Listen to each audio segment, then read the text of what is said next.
वेद व्यास बहुत बड़े महात्मा ऋषि थे। वेद व्यास महाभारत लिखने वाले महान रचयिता थे। इनका पूरा नाम कृष्ण वेद व्यास था। हमारे देश में कई बड़े बड़े ऋषि ने जन्म लिया है, जिसमें से वेद व्यास एक बड़े महात्मा ऋषि हैं। इनकी ना जाने कितनी सारी बातें आज भी हमारे देश को प्रकाशित कर रही है। वेद व्यास सांवले रंग के थे, इसलिए इनका नाम कृष्ण पड़ा था।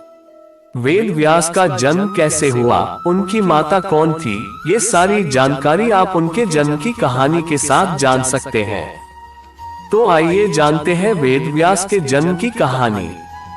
वेद व्यास के जन्म की कहानी। एक बार की बात है, उपरिच नाम का एक राजा था। वह बहुत बड़ा धर्मात्मा और सत्यवादी था।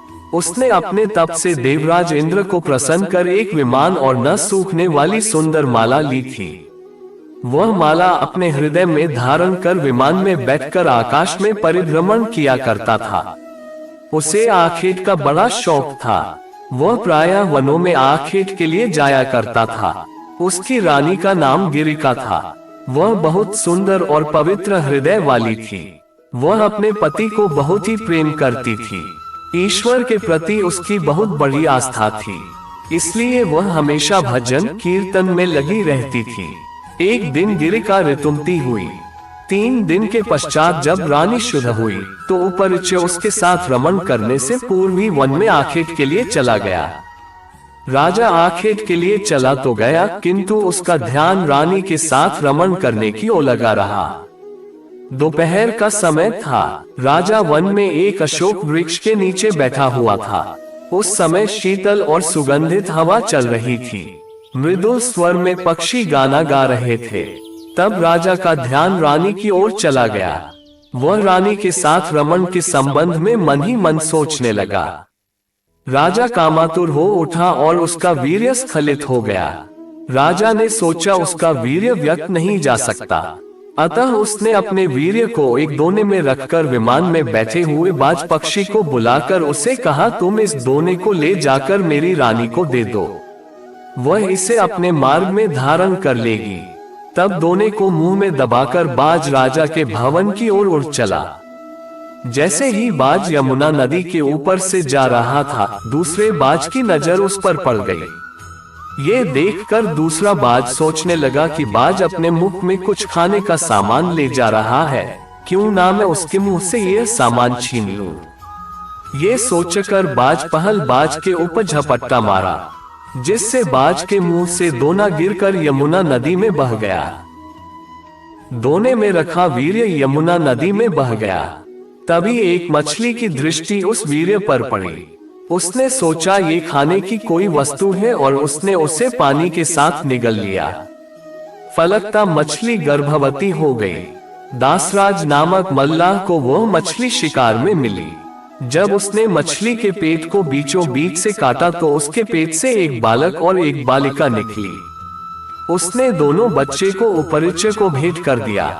उपरिच ने बालक को लेकर बालिका को दास को वापस लौटा दिया। दासराज उस बालिका को अपने घर ले जाकर उसका पालन पोषण करने लगा। दासराज ने बालिका का नाम सत्यवती रखा। सत्यवती मछली के पेट में से उत्पन्न हुई थी, इसलिए उसके शरीर से मछली की गंध निकला करती थी। अतः लोग उसे मत्स्यगंधा भी कहते थे। मत्स्यगंधा धीरे धीरे बड़ी होने लगी। वह बहुत ही खूबसूरत थी। रात्रि को वह अपनी नाव पर बैठकर लोगों को इस पार से उस पार पहुंचाया करती थी। एक दिन दोपहर के समय महर्षि पराशर वहां जा पहुंचे। मत्स्यगंधा को देखकर महर्षि मुग्ध हो गए। उन्होंने कहा, सुंदरी तुम्हें अपूर्व सुख मिलेगा, तुम मेरे साथ रमन करो। तब मत्स्यगंधा ने उत्तर दिया, महर्षि आप ये कैसी बातें कर रहे हैं? दोपहर का समय है, आसपास लोग बैठे हैं, मैं आपके साथ रमन कैसे कर सकती हूँ? पराशर जी ने योग शक्ति से चारों ओर कोहरा कर दिया। तब पराशर बोले, अब हमें कोई नहीं देख सकता, तुम निश्चिंत होकर मेरे प्रस्ताव को स्वीकार कर लो। मत्स्यगंधा पुनः बोल उठी, महर्षि मैं कुंवारी हूँ, पिता की आज्ञा के अधीन हूँ। आपके साथ रमन करने से मेरा कौमार्य नष्ट हो जाएगा। मैं समाज में लांछित बन जाऊंगी। पराशर जी ने उत्तर दिया, तुम चिंता मत करो, मुझसे रमण करने के पश्चात तुम्हारा कौमार्य बना रहेगा। गर्भवती होने पर भी गर्भ का चिन्ह प्रकट नहीं होगा। मत्स्यगंधा फिर बोली, मेरे शरीर से मछली की गंध हमेशा निकलती रहती है। आप मुझे वरदान दे कि वह गंध सुगंध के रूप में बदल जाए और 4 कोश तक ये गंध फैलती रहे। पराशर जी ने तथास्तु कहा। तब मत्स्यगंधा के शरीर से कस्तूरी की गंध निकलने लगी। ये सुगंध 4 कोश को सुगंधित कर रही थी, अतः अब वह योजनगंधा भी कहे जाने लगी। पराशर जी ने मत्स्यगंधा के साथ रमण किया था, जिसके फलस्वरूप मत्स्यगंधा गर्भवती हुई। यमुना के द्वीप में एक बालक ने उनके गर्भ से जन्म लिया।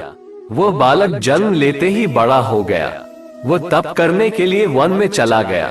वही बालक जगत में वेदव्यास जी के नाम से प्रसिद्ध हुआ। वेदव्यास जी का पूरा नाम कृष्ण द्वैपायन था। उनका जन्म 2 द्वीपों के बीच हुए था, इसलिए वो द्वैपायन कहे जाते थे। वेदों के पंडित होने से उन्हें वेदव्यास कहा जाता था। वेदव्यास जी हमेशा अमर है। वह आज भी धरती पर मौजूद है और किसी किसी को दर्शन देकर कृतार्थ करते हैं। तो ये थी वेदव्यास जी के जन्म की कहानी। तो दोस्तों, वेदव्यास ये कहानी अगर आपको अच्छा लगा है तो वीडियो को लाइक, शेयर, कमेंट्स करके चैनल को सब्सक्राइब जरूर करें। जय श्री कृष्णा, राधे राधे।